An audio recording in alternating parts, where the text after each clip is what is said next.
in here. Yeah, glad I was able to make it.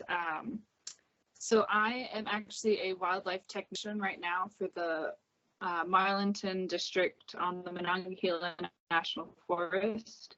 So I work with our district wildlife biologist. And here on the forest, our main job is implementing like habitat restoration projects. And my role in that, along with the biologist, is to assess every project before we implement it to see how it's going to affect the wildlife present in that area of the forest. So we have a lot of different species that we're interested in. Of course, all of our threatened and endangered species. And then we also have different regional mammals and bats and birds and amphibians and everything you can imagine. It's a list of about 80 different species that we have to consider for every project that we do. And so while the wildlife biologist is the one writing up all the reports and working with Fish and Wildlife Service to get everything approved before we start a project, I'm usually the one out in the field collecting data and surveying to figure out what species are there. I've only been in this position for a couple of months now, so I haven't really gotten to do much of the field work yet, but I'm really looking forward to that once we get back into the spring. So a lot of what I've been doing so far is working on other aspects of projects, such as developing interpretive signs and managing current projects. So my day-to-day right now is pretty up in the air. Every day is a little bit different. It just depends on the needs. I imagine once we get into the field season, it's going to be a little more structured. As far as how I arrived at this position, I also didn't really have a very linear path for most of my life. I wanted to be a veterinarian. And so that's what I studied in university. I got my bachelor's in animal science. But at some point I did.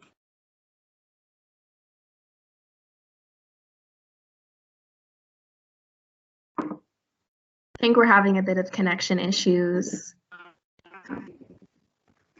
Hear me now? I think I'm using data right now. All right, yeah, I can hear you better now. It's not the best. Okay. Sorry about that. No, so I got my degree in animal science, planning to become a veterinarian, but then decided through an internship opportunity working with big cats that I wanted to switch to conservation. So coming out of my bachelor's degree, it was a little bit of a struggle for me because my degree was sort of related, but not quite exactly fitting the types of jobs that I wanted. But I was able to actually get a temporary position with the Forest Service out in New Mexico that kind of got my foot in the door for working in forest management, specifically for wildlife. And at that point, I was more of the feet on the ground, implementing projects out on the forest, mowing down sagegrass so that we could replant it, versus the position I'm in now, where I'm more in the planning stages and surveying before we start implementing a project. And from there, I was able to move on to another position where I got to do more of like the survey field work with the National Ecological Observatory Network, which is a really great organization I would totally recommend for anybody who is interested in field work. So in my position there, I worked with small mammals. So we did small mammal trapping. We also did some insect trapping for mosquitoes and ground beetles. And I learned a lot about surveying protocols in the field, in the office, and processing samples, and learned a lot there.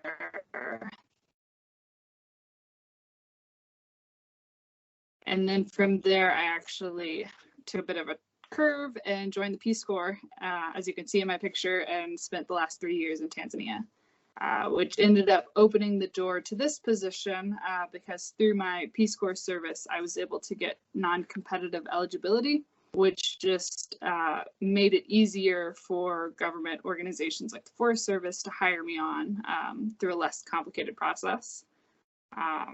So it made it a lot easier to get this position. I also learned a lot there. Working with the wild has been super helpful so far in this position as well.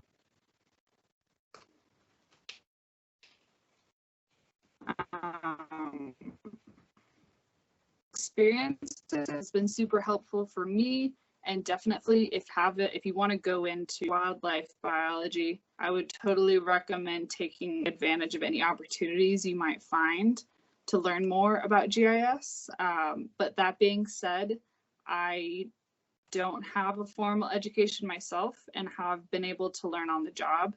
So if you find the right opportunity, you can absolutely learn it as you go, learn from your peers. With this position with the Forest Service,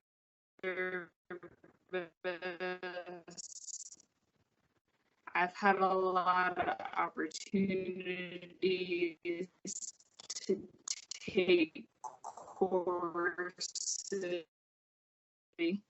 an Esri account. Sorry, it's breaking up really bad.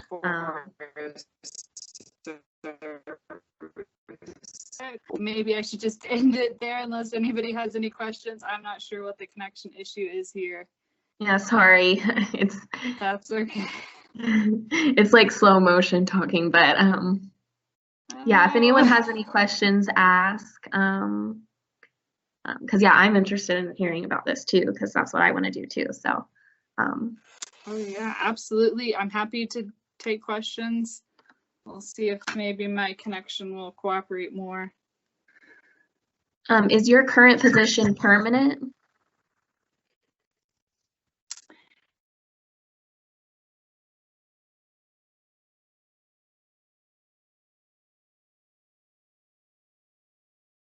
Here, I'm going to try turning off my camera to see if that helps. Let me turn off my camera. Maybe that'll help a little bit. So yeah, I was going to ask, is your position permanent currently? Yes, my current position is a permanent full-time position. I've had temporary positions in the past, but this is my first permanent one, which is an exciting step forward. Yes, that's awesome.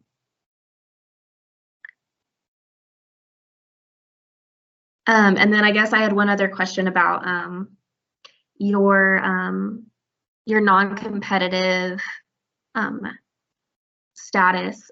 Like how soon after you got that did you start applying for Forest Service positions? So I finished my service with the Peace Corps in March.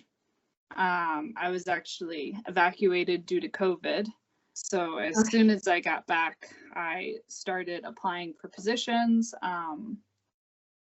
And it was a little different because I was with Peace Corps. So Peace Corps has their own like job site where organizations, particularly government organizations who want to speed up the hiring process, can post their positions on the Peace Corps' website, and then you can apply through there instead of having to go through USA jobs, which is where all federal. So I was able to, within a couple of months, it still took a little while for the hiring process, but instead of taking like 6 months, it took 2 or 3 months instead.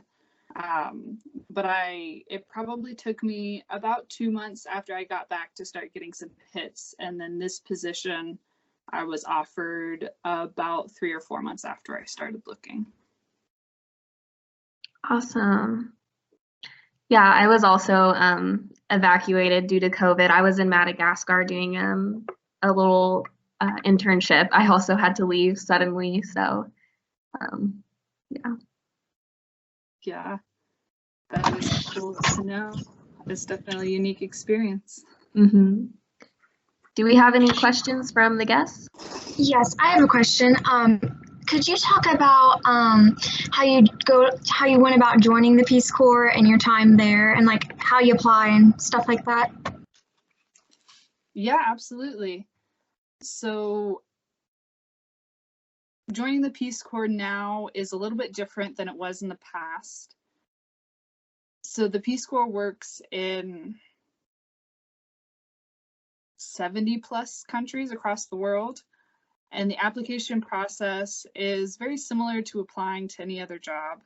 You go through the Peace Corps website, you fill out your application, and you are able to choose which sector you want to work in and which country you want to work in, and you can be as specific or as general as you want. So you can just apply to go anywhere, do anything, and they will decide where you fit best.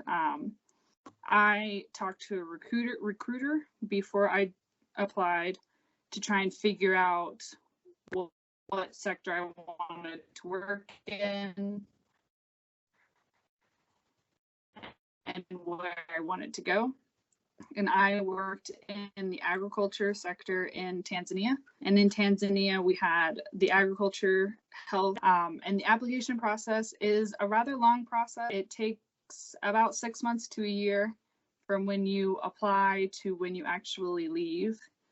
And it involves, you do the online application, you have to have recommendations, letters of recommendation. You go through an interview process that has a rather extensive list of questions, and then you have to go through medical approval.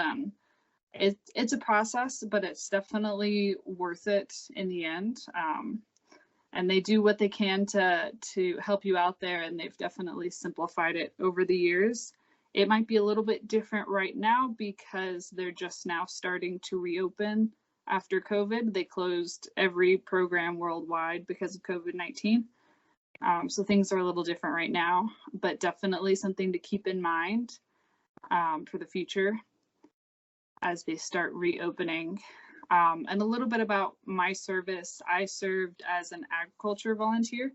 So I was living in a rural village doing community agriculture projects, just working with the community that I was living in to figure out what they needed. And I, not being an expert on all things agriculture, served as more of a connection to resources. So a connection to Peace Corps resources and other resources in nearby villages and other communities to help them get different projects off the ground. So I worked on a chicken husbandry project, and I did some post-harvest management and a little bit of HIV/AIDS education. And with Peace Corps service, it's pretty much, it is what you make it. You can go in whatever direction is best for you and your community. It's pretty much an open book.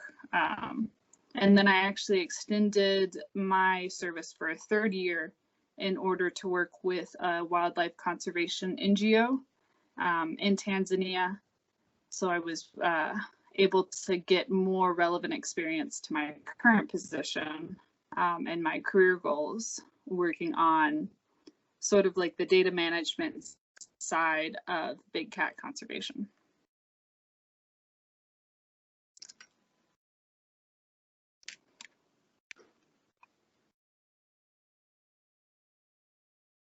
Awesome. Yeah, one thing I will add is that Peace Corps and AmeriCorps are both great ways to get your foot in the door with working with the government. Once you work with those organizations, you're much more likely to get a job in the national government because of your status.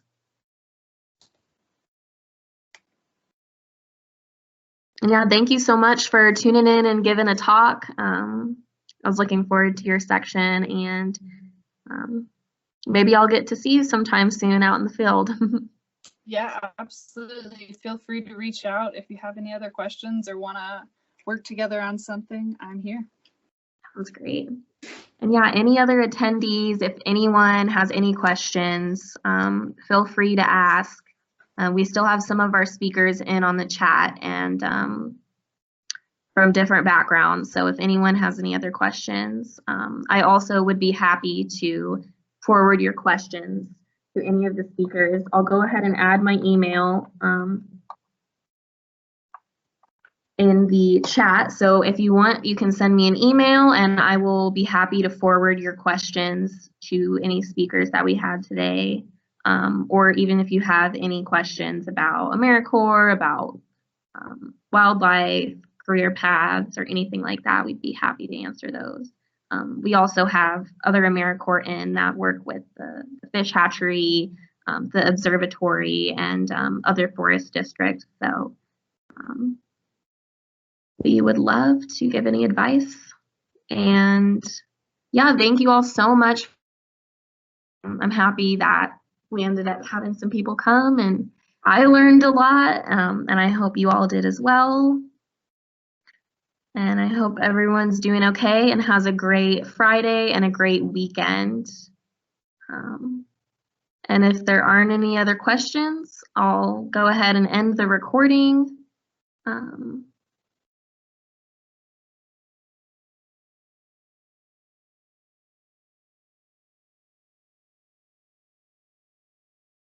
Right, yeah, so I'm